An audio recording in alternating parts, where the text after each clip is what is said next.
Palace తలుపులు పగలగొడతాం. ఏం మాటలయ్యా, నాకు అర్థం కాలేదు. తాడేపల్లి ప్యాలెస్ తలుపులు పగలగొట్టేంత గొప్పవారా మీరని అడుగుతా ఉన్నా. అంత ప్రజాబలం ఉందా మీకని అడుగుతా ఉన్నా. మీకు అసలు తలుపులే లేవు ఈ రాష్ట్రంలో. ఎవడన్నా వచ్చి అలా డోర్ కొట్టి అయ్యా అని పిలుద్దామంటే తలుపులే లేని సన్నాసులు మీరని మనం చేస్తున్నా. చంద్రబాబుకి ఈ రాష్ట్రంలో తలుపులు లేవు అంటే ఇల్లు లేదు, లోకేష్ ఇల్లు లేదు, పవన్ కళ్యాణ్కి ఇల్లు లేదు. ఈ రాష్ట్రంలో ఇల్లు లేని వారు మీరు.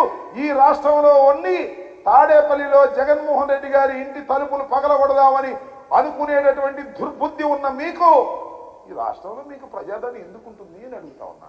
ప్రజాదరణ ఉండేటటువంటి అవకాశమే లేదు, గుర్తుపెట్టుకోమని మనవి చేస్తున్నాం. ఒక్క విషయం చాలా స్పష్టంగా రాష్ట్ర ప్రజలు అర్థం చేసుకోవాలని మనవి చేస్తున్నాం. ఇవాళ ఆ వేదిక మీద నారా చంద్రబాబు నాయుడు గారు, లోకేష్, బాలకృష్ణ, మన పవన్ కళ్యాణ్ నలుగురు ఏకమై కూర్చున్నారు. అంటే ఒకే ఫ్రేమ్లోకి నలుగురు వచ్చారంటే జగన్మోహన్ రెడ్డి గారిని చూసి ఎంతగా భయపడుతున్నారో అర్థం చేసుకోమని మనం చేస్తున్నాం. ఈ రాష్ట్రంలో జగన్మోహన్ రెడ్డి గారు అధికారంలోకి వచ్చిన దగ్గర నుంచి ఇప్పుడు వరకు దినదిన ప్రవర్ధమానంగా పెరుగుతున్నటువంటి రాజకీయ నాయకుడే తప్ప ఏ మాత్రం ప్రజల యొక్క విశ్వాసాన్ని కోల్పోనటువంటి వ్యక్తి జగన్మోహన్ రెడ్డి గారిని మనం చేస్తున్నాం. ఏ సర్వేలు చూసుకున్నా మోర్ దాన్ 50% జగన్మోహన్ రెడ్డి గారికి ఓట్లు వేయడానికి సిద్ధంగా ఉన్నారు. అందరూ కలిసి కట్టుగా వచ్చినా కూడా జగన్మోహన్ రెడ్డి గారిని ఏమీ చేయలేదు. ఈ సత్యాన్ని వారు గ్రహించే అందరూ ఏకమవ్వాలనేటువంటి ప్రయత్నం చేస్తున్నారు.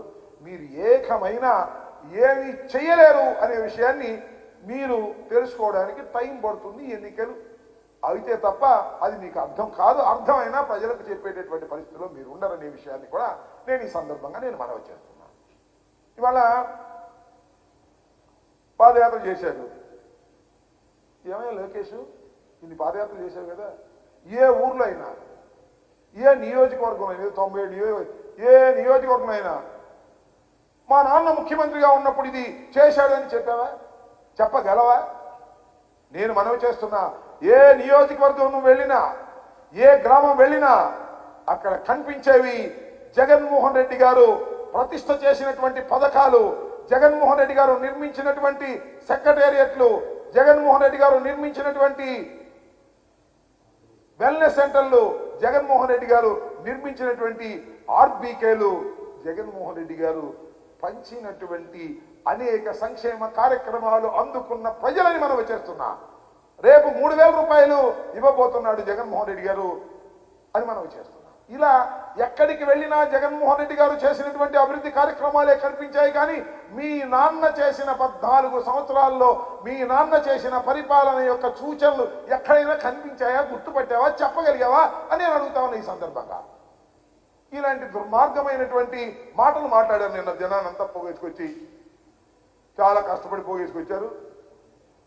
ఎంతమంది జనం వచ్చారో మీ అందరికీ తెలుసు. ఒక అట్టర్ ఫ్లాప్ అయినటువంటి కార్యక్రమం. అంతేకాదు, నారా చంద్రబాబు నాయుడు గారు కొన్ని పథకాలు పెట్టాడు. నిన్న పెడతానన్నాడు.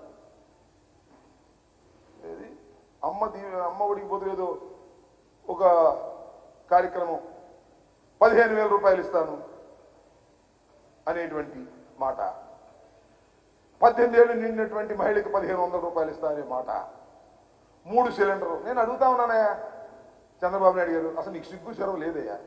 ఎందుకంటారంటే జగన్మోహన్ రెడ్డి గారు ఇస్తున్నటువంటి సంక్షేమ కార్యక్రమాలు పథకాలు చూసి ఏం మాట్లాడావు? జగన్మోహన్ రెడ్డి గారు అందరికీ పథకాలు ఇచ్చేస్తున్నాడు, దోచేస్తున్నాడు, ఖజానా అంతా పేద ప్రజలకు పనిచేస్తున్నాడు, చివరికి ఇది శ్రీలంకలాగా అయిపోతుంది అని చెప్పారుగా. నువ్వు చెప్పావు, నీ కుడి ఎడమన ఉన్నటువంటి పత్రికలు చెప్పాయి. ఈనాడు, ఆంధ్రజ్యోతి, TV5, ఈటీవీ, ABN వదలగొట్టేగా మొన్న మధ్యన జగన్మోహన్ రెడ్డి గారి పాలనలో ఆంధ్రప్రదేశ్ శ్రీలంక అయిపోతుంది అని భయపెట్టాలని ప్రయత్నం చేశారే. ఎట్లా ఇస్తారు మీరు ఇవాళ ఈ పథకాలన్నీ?